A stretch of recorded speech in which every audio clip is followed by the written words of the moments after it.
rock and roll. Thanks, bro. What's up, guys? I'm Joe Vargas again, reporting for duty. To my left, Maggie Duarte. Shit. Well, today we're gonna go from the top of the brain. Off the top of the dome. Top of the dome. Sorry, the brain. Freestyle, same thing. Freestyle. We're just giving somebody some props, and we're gonna talk about a few things. But I want to start today. I've been tripping out. Like a lot of young fighters have been reaching out to me because of this this platform that we have with YouTube, with the Arena Gym, posting these videos, getting a lot of love on it, and people are sending me private messages asking me what's the. I'm talking about people from fighters to family members of the fighters, asking me what's the best advice that they can give me. I can give their family, their loved ones. And usually I say, well, how old are they? Like 12, 13, 16, 17, all underage athletes, And I'm like, okay, and I'm like, the best advice that I've been answering that question a lot is stay in the gym. No matter how bad things get, I mean, you don't want to take damage, but be at the gym, be respected, respect your coach's time, respect, what you put into it is what you get out of it. Yep. I'm giving all these people these advice, and I'm looking at our gym, and we have a few people that train 3 times a week that want to be fighters. Yeah. Or they come late to training. Mm-hmm. And I'm like, here I am giving people advice. Now, these guys ain't my athletes. They ain't my fighters. If you ain't our fighters, like, you got to be at the gym. Yeah. But the most important thing you got to do is be there every day to get the results. Now, some of us are fearful of sparring, or some people don't show up to the gym on sparring day because they're scared to get their butt kicked, or they have this concept that if they get their butt kicked, they're not going to get trained no more. Mm-hmm. To me, it's like, if you get beat up in the gym and you show up again, I'm training you. Yeah. Because you show something that most fighters will not show. They don't have the courage. Right. That grit.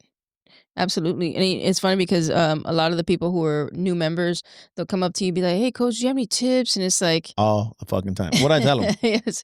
How about you come in every day? Be here, coming to the class every day, be consistent, and then we'll work off that. Then I'll give you advice. Yeah. People come in a week or two like, hey, what should I be doing at home? Nothing. Yeah. Come to the gym. Come to the gym. Nothing at home. You're not at home yet. You're not at home yet kind of boxer yet. Yeah. Be here, and be here. Yep. Show up every day, man. Yeah. Honestly, it's crazy because you'll miss one day, and on that day you can miss something that is like critical to your training. Something that even our pro fighters, what did we do yesterday, coach? Well, you should have been here. Yep. You should have been here. Absolutely. You're missing out. Something, and it's because they call me because baby's sick, they can't get off of work, they can't make it because of traffic, and I'm like, you should have been here. I don't care. Yeah. I understand, but I still don't care. Yeah. That's true. Honestly, it's all about growth, and that growth happens a little each day. And you just gotta fucking show up. It's critical for us. Say if we would just have these guys for camp. You know what I mean? Like, that'd be crazy because we just missed out on all that relationship building, all that technical expertise that they're gaining. It's like that. I don't know. To me, in my opinion, I think it's very valuable to see these fighters day in and day out. Oh, hold on. I was gonna say nice hat. I don't know if you guys can see it, but his status. It's not official. We don't have the signature on it. Yeah, that's a badass signature. I want to send a shout out to my cousin Mike Alba. He hooked me up for my birthday. Alba Construction. If you guys need your home modified. Ooh, modified. Some construction at your house. Alba Construction. That's my primo. Actually, he's married to my prima, who I love very much, my cousin Ida. Yeah. Yeah, but he hooked me up with some hats. Make it official, with the Hits cup. I got the Hits lighter. Now I got the Hits hat. I was like, where's the Hits lighter? I was looking for it in here. That stays at home. When I light up my cigars every so often. Yeah. Once in a blue moon. But yeah, you know what? That's one of the biggest takes for me as well is consistency. Just be consistent. Show up every day. Discipline and consistency. Mm-hmm. That shit is key. You gotta love this shit, man. You got whenever I work like PTs with people, it's like, look, we want to get better. People who do this for a hobby, they're gonna think this shit's boring. You know what I mean? It's repetition. drill it in your mind. So you got to focus on the basic shit. I wouldn't waste my time teaching any advanced shit. Yeah. Until the base is built, you know? Another thing, young fighters, stick to what your coach says. There'll be a lot of outside influences trying to and they don't mean nothing bad by it, but they're not in the gym with you. Yep. I had fighters' parents come up to me right before the fight starts. Hey, tell them to throw this and tell them to throw that. We want you here at the gym for the whole fucking camp because we weren't working on that. Yeah. You know, or tell them this and tell them that. Like, you guys want to give advice? Be at the gym with us. Yep. 30 days a week before the fight. Yep. Because everybody has something to say. And the more you listen, the more you get confused. So, guys, listen to your team.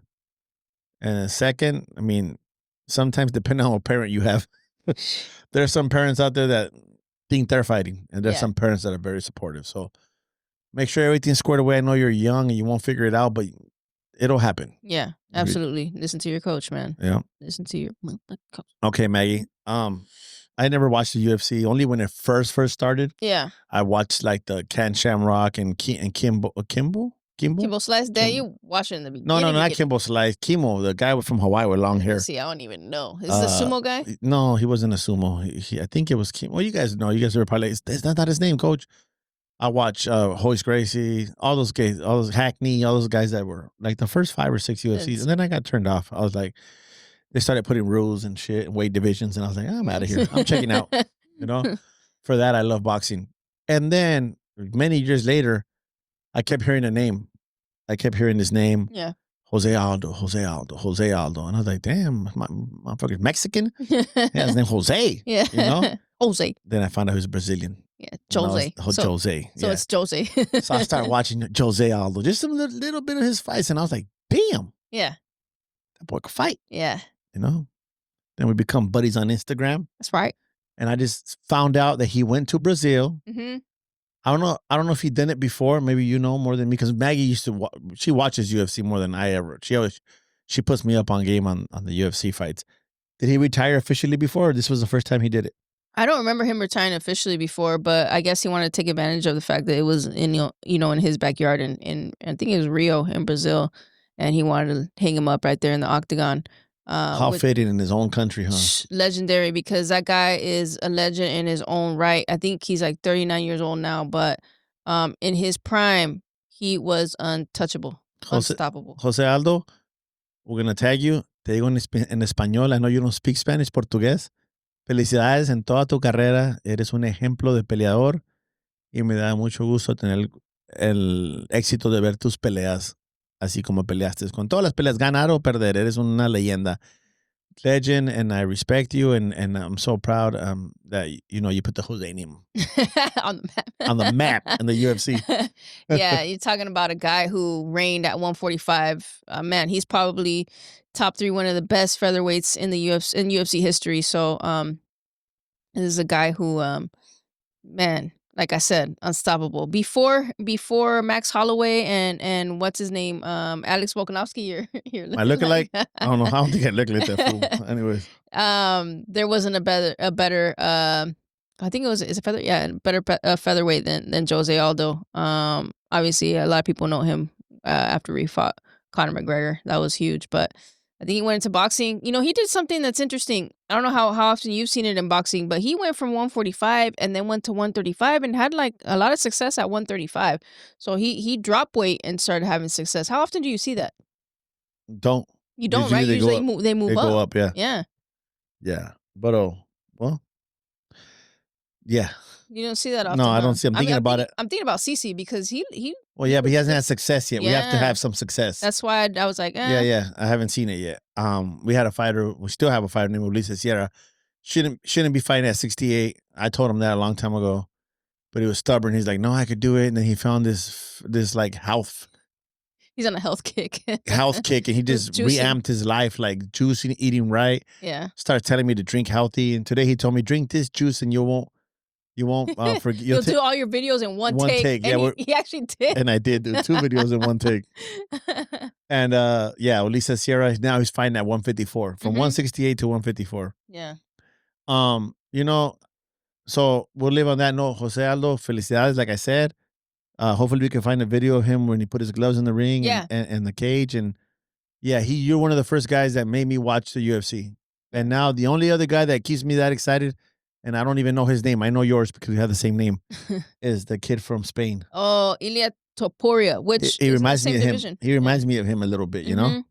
Yeah, super dominant. Yeah. Just dominant. There's certain guys who come around and they just fucking dominate. They sweep and then they move up, you know? Yeah. That's why seeing guys go down is... I remember what I want to talk about. Son. I don't know if I should say this, but... No, let's go. Word is to the grapevine. What's his name? Connor McGregor. He bought into the bare knuckle fighting. Yeah, he did. I don't know what's his stake in the... Well, whatever his stake is, he's a representative now. He's there. Yeah. Word is, they're not doing too good. Bare knuckle. Yeah. He's going to fight in that shit. Against Mike Perry, right? Mike Perry. Yeah, Mike Perry. So, does a fighter like that level do it for love? Or is it truly trying to rescue the company? Bring eyes to the company because it's fading its numbers. I think he's trying to bring eyes to the company because if I'm not mistaken, he's still under contract. I don't know if he's still under contract with the UFC, but I don't know if it's like a date. But you can fight away from it, no? From what I know, you don't. You have to have permission. But I mean, he's the one who fucking did it in the first place. So when he went to boxing, he was still under contract with the UFC. I don't know. I hope he does it because he wants to bring eyes to the sport because that's a brutal sport. That is a brutal sport. MVP who dominated. I know the fight's old and we talked about it already, but MVP was dominating people, cracking foreheads in UFC and Bellator. Yeah. And he looked subpar in bare knuckle. Bare knuckle is... I love fighting. I can't watch that shit. I'm like, I have two opinions on that. One, I think it's not going to happen. And two, I think Mike Perry would be Connor McGregor in bare knuckle. Well, he's been so comfortable doing it. He has been undefeated in bare knuckle. You know, I've been in bare knuckle about 4 fights. One with Diego Garijo and with Chris Levin. Yeah. And you really can't spar for it. Like we sparred, but nothing can prepare you for a knuckle in your face. Yeah. You know, it's like there's no gauge for that. You know, it's like fuck. You know, like train with gloves. I train those guys with landscaping gloves too, or construction gloves. Yeah. On the bag, so you can get their hands ready to hit bone on bone. Yeah. And it's still not the same. A bag ain't the same as a skull. Hell no. So it's a brutal sport. You're talking about both ways, right? The guy taking the impact on the fist, and the guy receiving the hit in the fist. El que da y que recibe. Oh my God. That's a tough sport. That's a crazy sport. I just don't see that happening though. I don't think that Connor is actually going to make that happen. But however, I think now there's a little bit more buzz around it because he mentioned something like that. I think I saw Ashley post something about it too. On his page about... I missed that fool. Where you at, Ashley? Fuck Smashly. Smashly.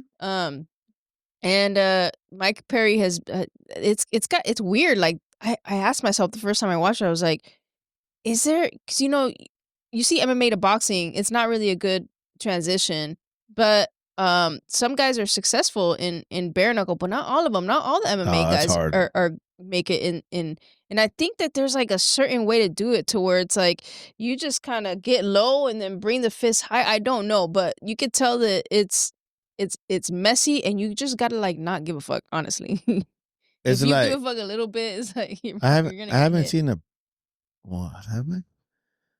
good who did it? Paulie Malignaggi did it. He did a while ago, right? Yeah, a while ago. I don't know how he did. He broke his hand. I forgot. I don't even. I'm not gonna speculate or talk about it because I don't. You don't remember? Watch it. I didn't want to watch it because I tell you, I've seen it live in person and just the sound of skin on skin. Yeah. It reminds me of a street fight that goes on too long. Yeah. And I mean, if I feel like if we go backwards, we're becoming more barbaric. You know, like there was rules and that's the way they used to fight 150 years ago, you know, and they brought the rules back into the sport because the fighters were, it wasn't a gentleman's sport without gloves, you know, it was rough.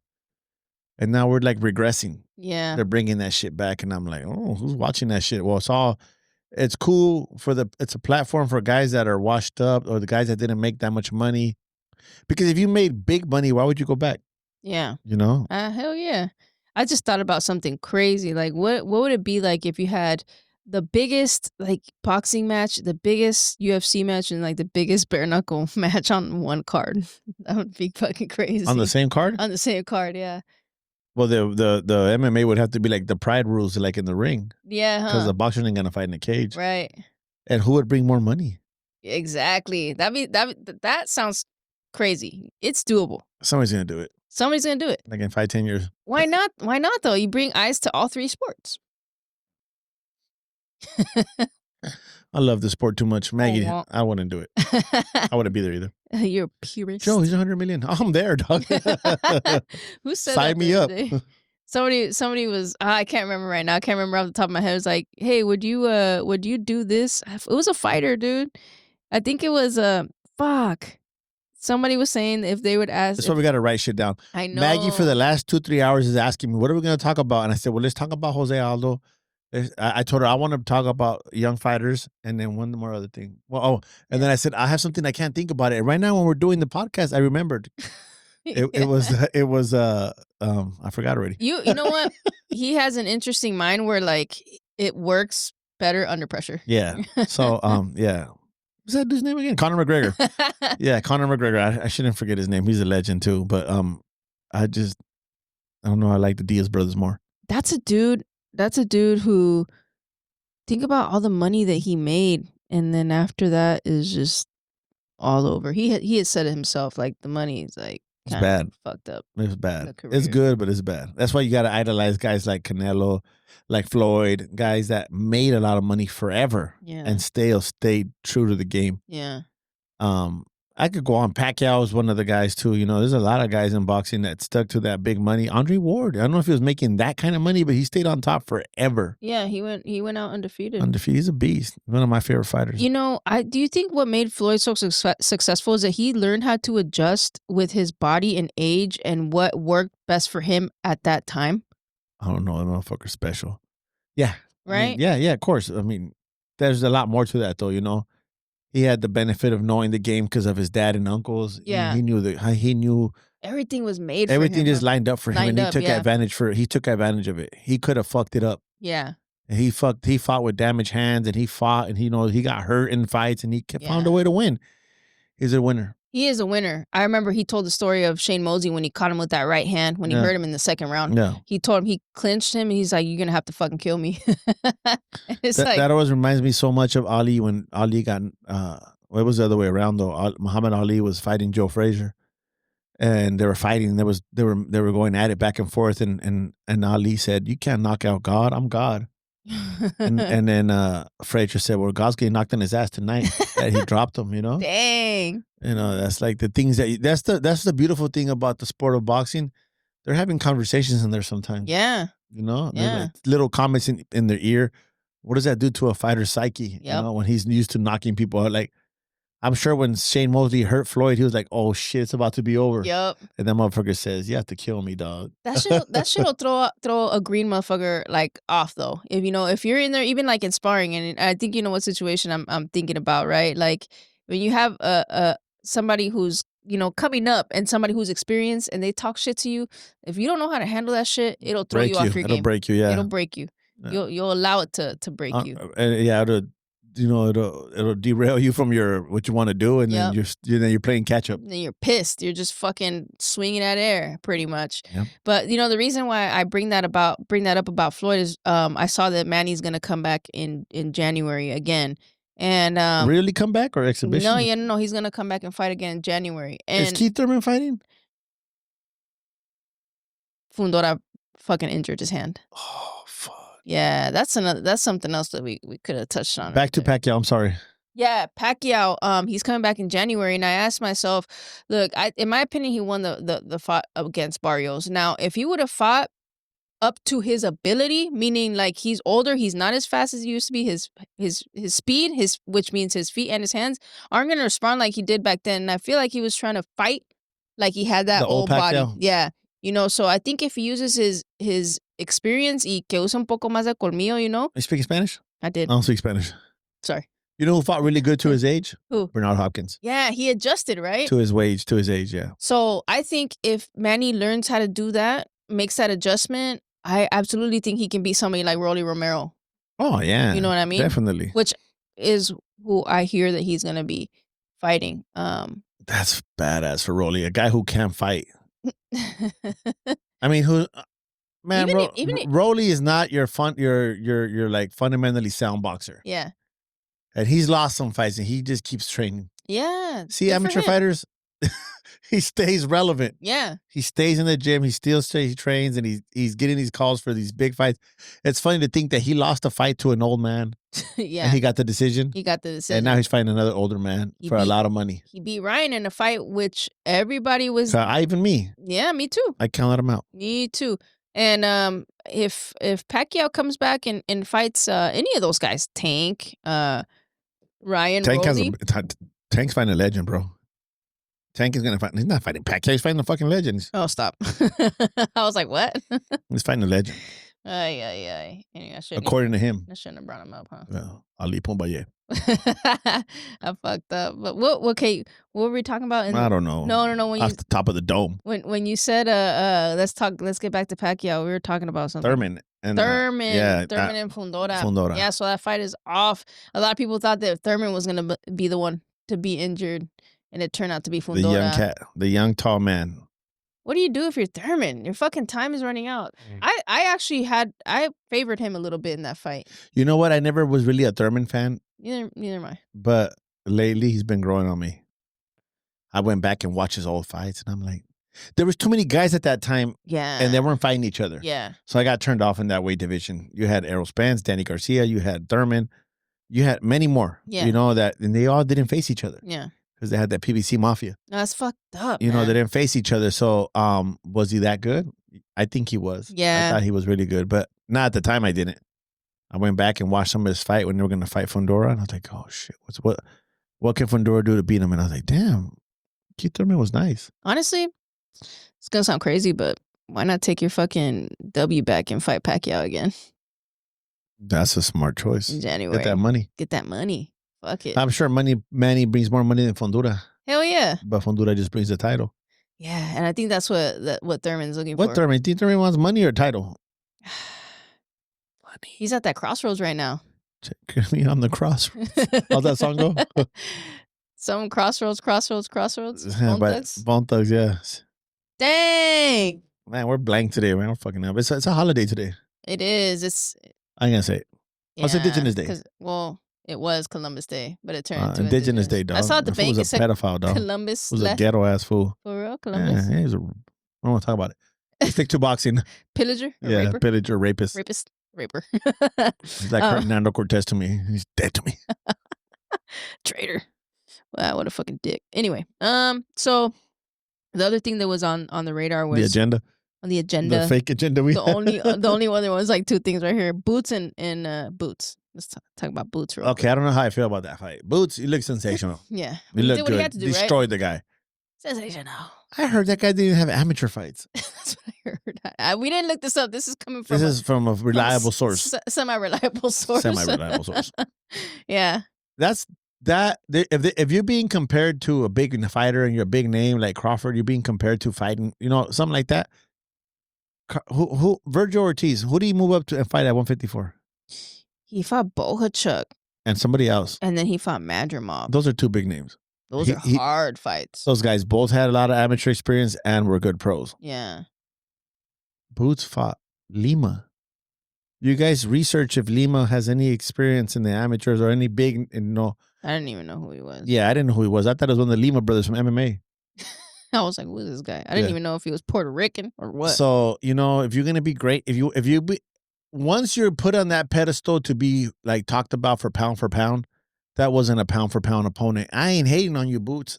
I love what you're doing. Yeah, I do too. It's just sad that you're not being moved right. Yeah, man. Okay, he was a champ at 147. No wonder. Yeah, but no wonder. What's that tall dude, Eddie Hearn? All his guys lose because he sets them up for failure. Yeah. Gives them all these fake, weak opponents and then matches them hard and womp. They get lost. But he was champ at 147. Normally a champ at 147 goes up and fights champ at 154. Maybe none of them were available, but we got a guy like Jesus Ramos, who I think is like 4 or 5 stars on BoxRec, a contender. Jesus Ramos, saludos. Yeah, he's a beast. Why not fight him? He only lost to Lubin. That was controversial. Yeah, super controversial. So it's like, and now Lubin's gonna fight Virgil. Even if Boots fought, which I know who he's now tied up with Virgil, but he would have fought Lubin.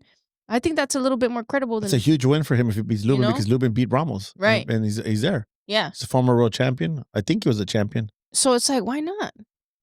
Why not fight another guy at one? I'm sure there's somebody else at 154 that I'm missing out on. And how long is he gonna wait for his next fight? 6 months? Or Arrow, what's up, Arrow? Like, why aren't these fights happening? I think that's the better question, I thought Turkey was gonna change all boxing, though. Yeah, should now. Okay, for sure. Next, I think that it's Boots has to fight somebody. Clear as day that he has to fight somebody at 154. Why not Virgil Ortiz?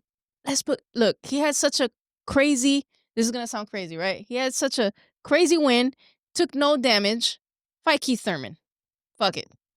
At 154. I'd rather see him. Who's Virgil Ortiz fighting? Huh? He's fighting Lubin. Yeah. We were there. Yeah. Little Modessa, Little Mo. We're at Robert Garcia's gym, and Little Mo tells, he asked me, who's Virgil Ortiz fighting? Next, coach. I said, well, don't you ask him? Virgil Ortiz is like from here to Maggie's mic. Yeah.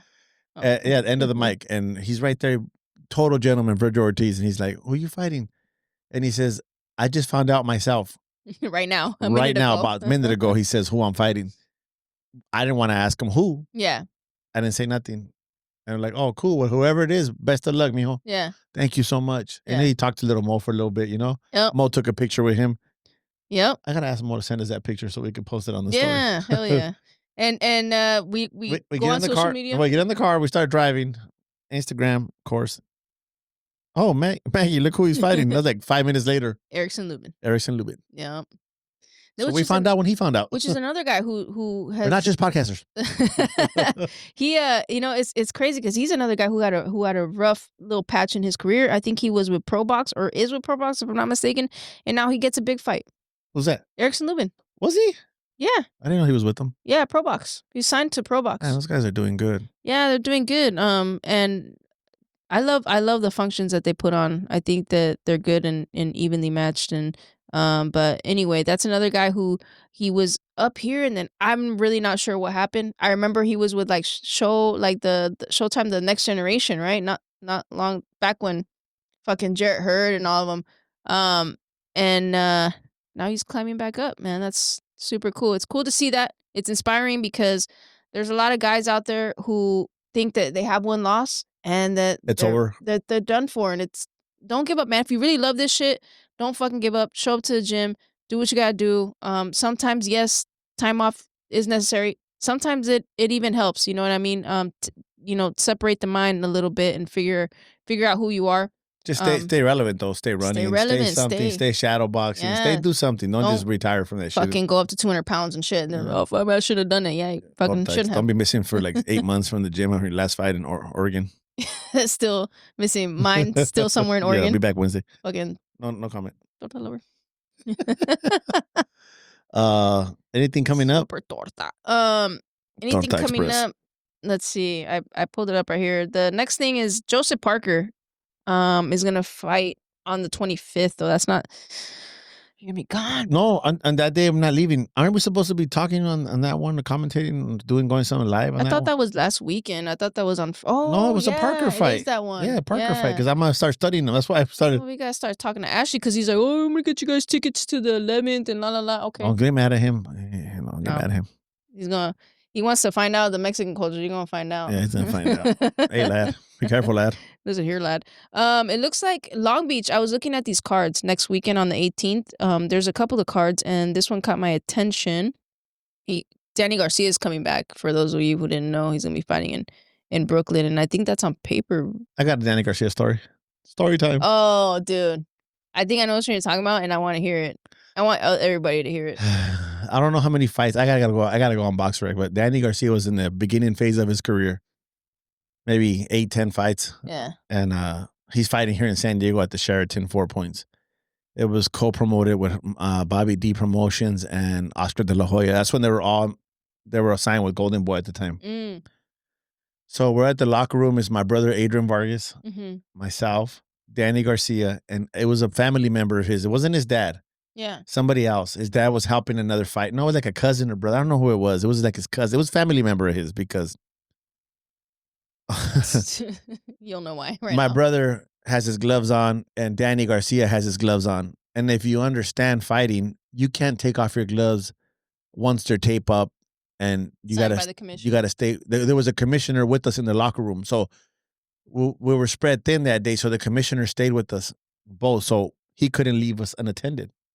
Both of you, both teams. I don't remember who was going out first, Danny or us. We're both gloved up. We're both warming up. We're both padding up. Right. Danny Garcia tells his boy, "I gotta take a piss," and his boy says, "Well, I mean, what do you want me to do?"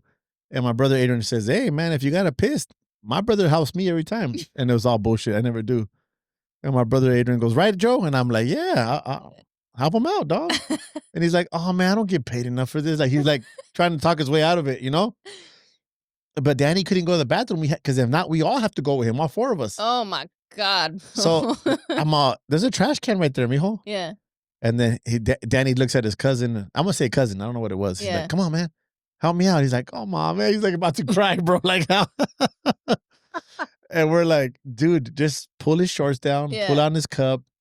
And I don't know if I'll tag Danny. I'm going to tag Danny. I don't know if you accept the tag. Yeah. Mr. Danny's busy, but Danny, did this happen or not?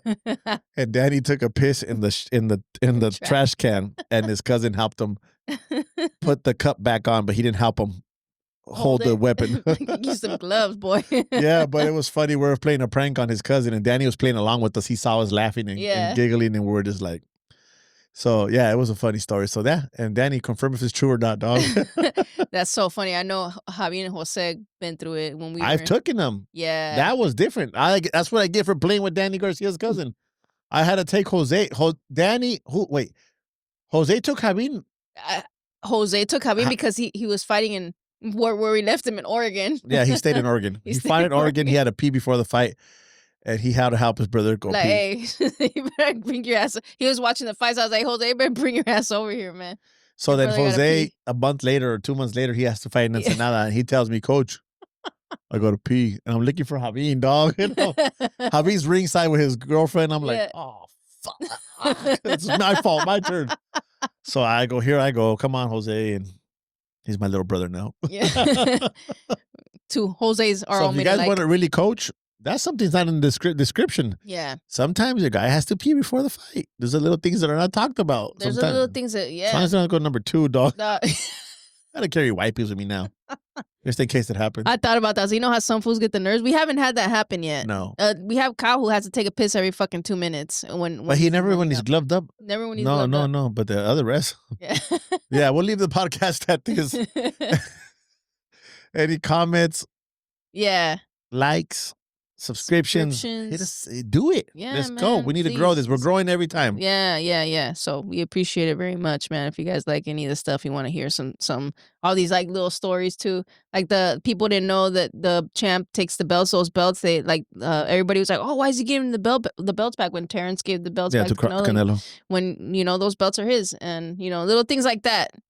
It's funny. There's a lot of shit out there. Yep. Well, on that note, thank you guys. Hit us up. Any comments? We'll be here next week, and then the following week we have a fight somewhere else. So Maggie might be here by herself. We might have a guest with you or something. Yeah, FaceTime. No, you just bring somebody else. We'll figure it out. Whatever, we'll figure it out. Peace out. See you guys next week. Yeah, I think the words, but sometimes they don't come out of my mouth no good.